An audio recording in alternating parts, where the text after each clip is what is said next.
Milady hurls the backpack in the corner as she arrives back home, pours herself a drink, and downs it. Drastic times call for drastic measures. She pours herself another one. Crossing the worlds. That was not the plan she had for her life. Of all the folks he could have shown himself to, he chose her. What the fuck is that all about? It's not like she has any choice now.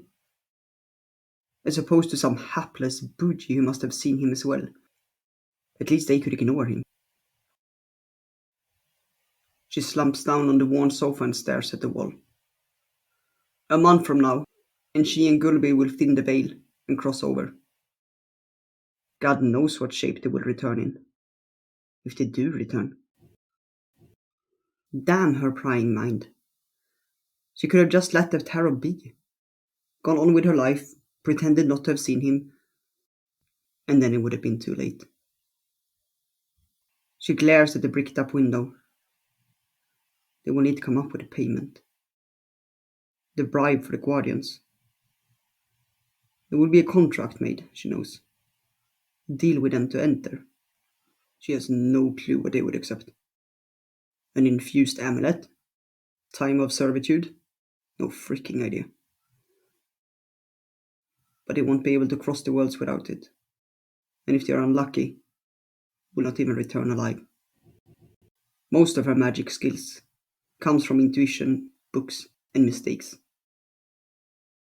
But at this moment, her intuition stays quiet, mistakes are non-existent in this area, and none of the books will give a damn answer to what would be a suitable price.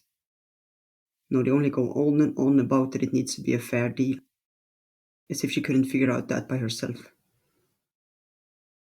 She knows this much at least.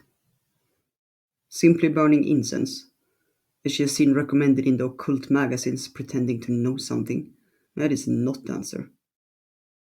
You might as well unlive yourself before even opening the portal. Must be less painful than what the guardians will do to you. She writes price in the notebook next to her and circles it with a red pen. She'll need to talk to Gulby about it. So, that's her month planned out. Find a way to keep herself alive. Prepare brews and cast spells. She sighs, pushes herself up, and takes out a book from the tilting shelf. No time to waste, you bastard. And thus her week passes, faster than she'd wished. She visits every single herb shop in the city, stays up late to make sure all the spells are noted down, and then there is the freaking price. She's looked through every book she owns, and trust me, she has quite a library, being a self-taught adept. But not a single one will specify what would be good enough for the guardians. In her notebook, she's written down a list of potential suspects. A chicken? Probably not enough. Goat? Well, there are those voodoo priests, they're specializing in that. But to pull a feathered goat through the city and into the portal. As if she didn't have enough to think about already. She crosses it off the list.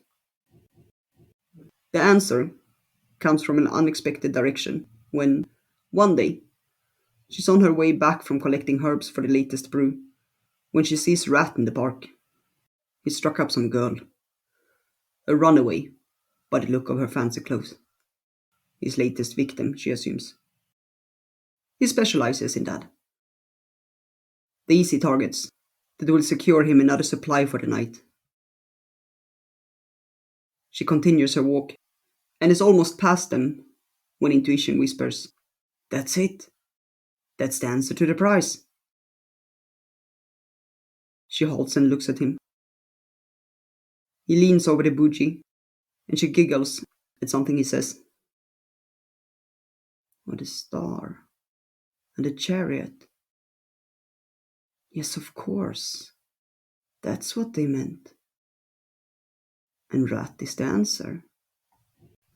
She hasn't considered human sacrifice so far. It's not part of her normal repertoire. After all, you need to draw a line somewhere. But the portal needs to be closed. And if this is the way, she is not the one to question it. And anyway, he might not be an actual sacrifice. It could be enough with simply shedding some blood. And in any case, no one would miss Rat would something go wrong. Hey, Jake! That's his second street name, in case you wonder. The one used to make a living, aka woo unsuspecting victims, dodge the police, or any other shady businesses where it's better to keep low key. Jake! Jake! She's surprised he remembers his name. You can never be real certain about the state of his glue-eaten brain. He swears silently when he sees her approaching. But his latest victim is apparently important enough not to screw it up. So he puts on his Jake face in her honor. Oh, Rachel! Long time no see! How are you? She never knows if he invents the names, or simply doesn't remember what she's called. Doesn't matter. The less time you spend with Rat, the better. She's always suspected that his eroded grey matter can infect you simply by his mere presence. Jake, do you have a moment? A moment? Well, it depends. I just met this lovely girl here. I'm helping her find a place to sleep. She's homeless, just like me. Yes, a moment, Jake. Can you come? He glances at the girl. She smiles eagerly. Probably happy she's found a friend in this new city. She'd be better off wandering the highway than being in any proximity to Rat. You just wait here. I'm coming back in just a little second, he says to the girl. He knows his place in the pecking order. The street is built on reputation, and in Rat's case, his glue-infested mind made sure he ended up at the bottom. He saunters over to Milady. What you want? I'm busy. I have a favor to ask you. A favor? Nothing makes Rat listen as the prospect of his next score. There is a small thing you could do for me. Like what? I'm busy tonight. It's not for tonight. It will be for next month. Rat's eyes screw shut. Difficult concept for his disintegrated brain. To understand any time that is further away than tomorrow. But I can pay you tomorrow, okay? Milady adds. Well, you better. What is it then? You will help me with a little magical task. He starts to back away. Not a chance. Not a chance. I'll pay you good, Milady tries.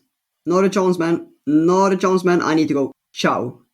He turns and hurries back to the girl. And Milady is left staring. That was not how it's supposed to go. He leans over and whispers something to the girl when it hits Milady. It's not him. It's the girl I need. Jake! Wait! He turns and glances at her. He's most definitely out of glue, because he walks back to her. What you want? I have a better deal for you. Nothing to do with magic. So then what? Sell me your prey. Sell you my prey? Sweet spot. What's your price? He has already abandoned the girl in his mind, you can see, dreaming of what he can get tonight. A bottle of vodka and a hash cake? I'm not that cheap. 50? Milady knows he lost the ability to count above 10 a long time ago. She almost expects him to start to count on his fingers when he says, 100. Oh, so we're playing that game now? Never mind, I need the girl. Deal. That's the best deal he has scored in a long while. She opens her backpack to pay him, and she hears him mumble to himself. Maybe I can go and get something to eat. Get a drink. Not the cheapest one, no, that makes my stomach churn. And stoned. I can get stoned. And something else. Mushrooms. Yeah, mushrooms sounds good. Mushrooms and wine. She hands him the cash, and without even looking at the girl, he takes it and walks away. Probably to the closest liquor shop.